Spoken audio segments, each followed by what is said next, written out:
So good day and welcome to this Strancy bite-sized video, and today's topic is going to be of great interest for all you BA4 students because as you can see on the screen in front of you, we're looking at Carroll's CSR pyramid. Now I'm sure all of you are aware that CSR stands for Corporate Social Responsibility, but how does that actually fit in with a pyramid? And really what Carroll has done here is create something that makes it easy for organisations to keep tabs on all the areas they need to work on. And it's a four-part model.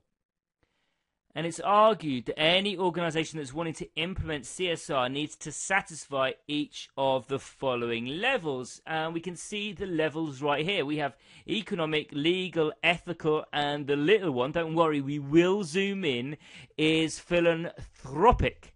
I even pronounced it correctly. So let's have a closer look at the first level, which is economic. And this is the economic responsibility that companies have. So, what do we really mean by that? Well, the reason this is the first level is because really the sole aim, the primary objective of a business is to return values to the shareholders. It's one of the principles we saw in OECD earlier, isn't it? It's also got to stay in business. Well, why do you think staying in business is a CSR objective? How's that a good corporate social responsibility? Well, of course, by staying in business, the business can provide a service to the local community, it can provide employment to the local community, and it can bring money into the local community, which then can spread through and help in other ways also. And of course, not forgetting, it's good corporate social responsibility to make sure that you deliver a quality service or a quality product to your customers. So it might seem strange, it might seem even a little distasteful to our 21st century ears that this pursuit of cash is such a primary objective. But remember, it's the purpose, the primary purpose of a profit-making entity is to make profit. And of course, even if it's a non-profit organisation, it still has to make a profit to stay in business, to carrying on operating. Now, imagine, for example, that a company is spending money to develop a clean energy system, which would be a wonderful thing for the world. But if it can't afford to pay its staff, it's operating irresponsibly. It's not fair to rely on staff working for free, is it? So it's vital a company is kept afloat by generating cash, and this is why this is the level 1 on Carroll's CSR pyramid. Okay, we're moving on now. Can you remember what the next one was? That's right, this is legal responsibility. And this kind of makes sense, doesn't it? That a company has a primary responsibility to make sure that it's operating within the law of the country that it's operating within.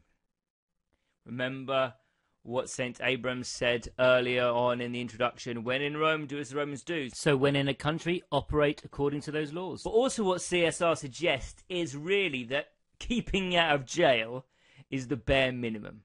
So the law is the bare minimum that you should be respected. When developing CSR policies, however, the legal requirements just are a starting point, the minimum license. So in fact, what you're doing is trying to aim for that, for improve on that. And in fact, in large companies, especially multinational ones who are working under the jurisdiction of different legal systems, they will have someone that's sole purpose is to work on compliance. So let's give you a real world example now. And I don't know if you know the company Groupon, who provides deals to certain purchases depending on how many people sign up to it. And in 2012, the UK Advertising Standards Authority referred Groupon to the regulatory body, the Office of Fair Trading, after they found that Groupon had broken the UK advertising regulations more than 50 times in 1 year. Now, this isn't just illegal, it's not good social responsibility. But why isn't it good social responsibility? Well, you're not doing what you're saying you can do, so you're not honest, you're not being trustworthy, you're probably not serving the purpose to the customer that, remember, is one of the primary objectives in the economic responsibility in the stage lower down. Okay, so there we go. Legal. Stay out of jail. That's the take-home message from legal pyramid. And now we're moving on to ethical responsibility. And now we're moving away from primary objectives into what we call discretionary responsibilities. And this is, as we suggested earlier on with legal, is going on beyond compliance. Now, these are technically optional because they're not held legally accountable. But it's more about doing what's right and doing what's fair.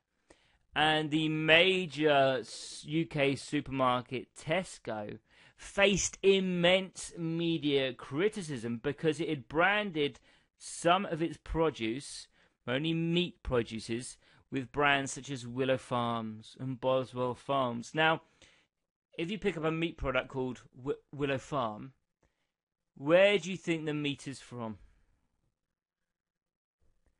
Well, yeah, it makes it sound as though the meat's being sourced from local British farms. But in fact, most of the meat contained in those packages was sourced from abroad. Now, legally, Tesco's can brand their products whatever it likes. And we're not saying that Tesco broke any laws, but it does feel unethical. It does feel misleading. And this is why we're talking about ethical responsibilities being discretionary, because they're not forced upon a company. But they can choose to do so, and they should try to choose to act this way if they can. Now, of course, ethics change from person to person. I'm not a vegan, but some people will find that the fact I eat meat unethical. So what a company has to do is try to maintain ethics that actually coincide with the society that they're operating within. Of course, if you think the products you would sell in a UK supermarket would differ drastically to a supermarket you find in Saudi Arabia, you have to judge what's ethical for that country and do what the Romans do. Do as you would in Rome, rather. There we go. There's ethical responsibilities. Oh, I'm just bringing up the Willow Farm and the Boswell Farms examples for you. Remember, they were the names of the meat products. And now we're moving on to the second discretionary responsibility. And now we're at the top of the pyramid. And this is about making sure that you or the organization contributes to the wider good of the society you are, or they are operating within. Now, no one expects organizations to do these things, and no one requires you to do them, but you should do them anyway. And a good example of that is Google. Because Google tried to provide better technological support for governments that are slow to embrace technology. So in America, they set up Code for America, which is a charity. They give an annual gift of $3 million to develop civic technological solutions. Now, Google don't benefit directly from this £3 million a year donation, but they just feel it's something that they should do to make the world a better place, and is why it's such a good example of philanthropic responsibility. So there we go. We'll zoom out to Carroll's CSR pyramid. We have the two primary objectives at the bottom in the dark blue, economic and legal responsibilities, and then the discretionary responsibilities at the top of the pyramid, which are ethical and philanthropic. So thank you very much for watching today's video. Hopefully that's answered all your questions on Carroll's CSR pyramid, and you feel even more prepared for your BA4 exams. And if you want more exam advice for things like BA4 and E1 and E2 levels, be sure to like these videos, and if you want to keep them coming, make sure you subscribe to the channel. Thank you so much for watching today's video, and good luck with your revision.